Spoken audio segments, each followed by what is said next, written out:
Hello and welcome to GoDigiscoping with me, Simon Brumby.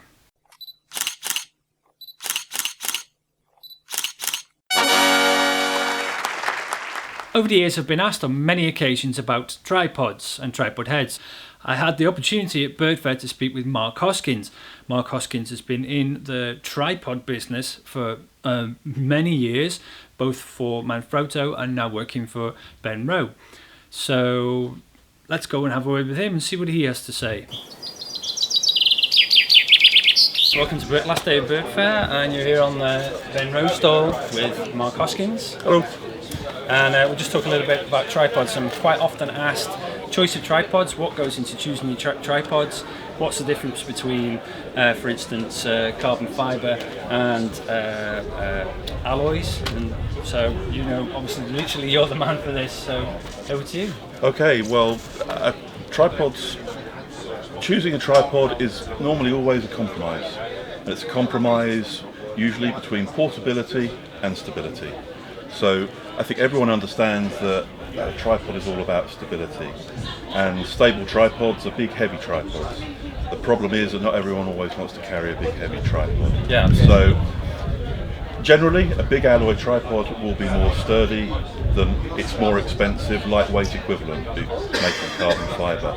But put them up in a wind tunnel, turn the fan on, it's the aluminium one that will probably last longer than the carbon one. Right. But people don't want to carry alloys, heavy tripods, they want lightweight.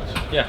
So we always recommend to people, in a nutshell, that the tripod they should choose is the heaviest tripod they're prepared to carry. Yeah. And people's idea of what the compromise of portability versus stability is differs from customer to customer, regardless of the camera equipment they use. Some people will go heavy, some people will go really lightweight. Yeah, absolutely.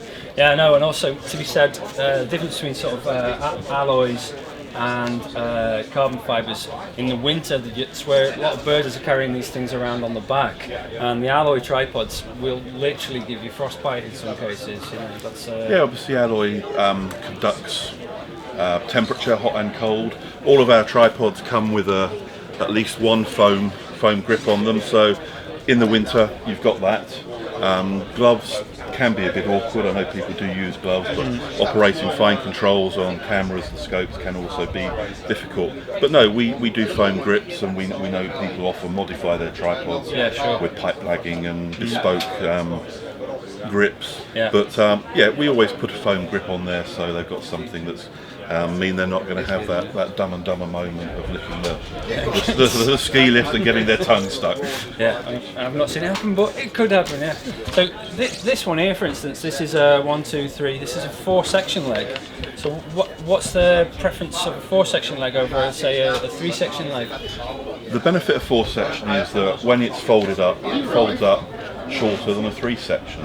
Overall heights are pretty much the same. It is the compact folded size, so it will be easier to fit on the back of a backpack, fit in your suitcase if you're travelling overseas. Yeah. It's really a convenience from a portability point of view. Does this affect the stability at all, with it being more sections? You'll come across people that have different views on that, and I think in reality marginally it does, but in real terms of whether you'll spot it or not, it's highly unlikely. Okay, yeah. That's my view, my opinion. So what would you do for pairing? Obviously, this is for digiscopers. So what would you do? What would you look for in pairing a telescope to tripod legs to try and get that balance ratio?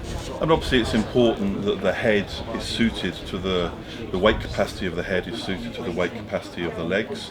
No point putting a head with an 8 kilo weight capacity on a set of legs that will only support 4 kilos. Yeah. So it's really finding the nice balance between what will support the head and the weight of the scope and the camera you're using, and making sure that it's going to give the stability you need to give you the steady results that you want. Sure.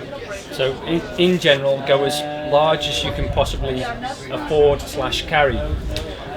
I think that is the key thing, and in photography and in bird watching, and if you're using a scope, a tripod is essential. Yeah. So in both worlds, and in video, I'm sure everyone regards it as a necessary evil. But always pick a tripod that you know every time you walk out the front door, you will pick it up and you will take it with you. Because a big, heavy, sturdy tripod is great, but if you've left it at home, it's rubbish. Yeah, no, totally. Yeah. That's good. That's great. That's pretty informative, actually. You've got some heads here. I own these, but not for Digiscoping. I'm not a big fan of ball heads for Digiscoping, but these things you're seeing more and more being used by people now. Yep, absolutely. I mean, ball heads, the problem with ball heads is that when you unlock them, they move in all directions. So with Digiscoping, what you want is up and down and left and right movement. What you don't want is landscape, portrait movement. So for Digiscoping, we'd recommend probably one of our video heads, so something compact, like our, in fact we'll bring this one in, like our compact S2 head that just moves in the two directions. Yeah.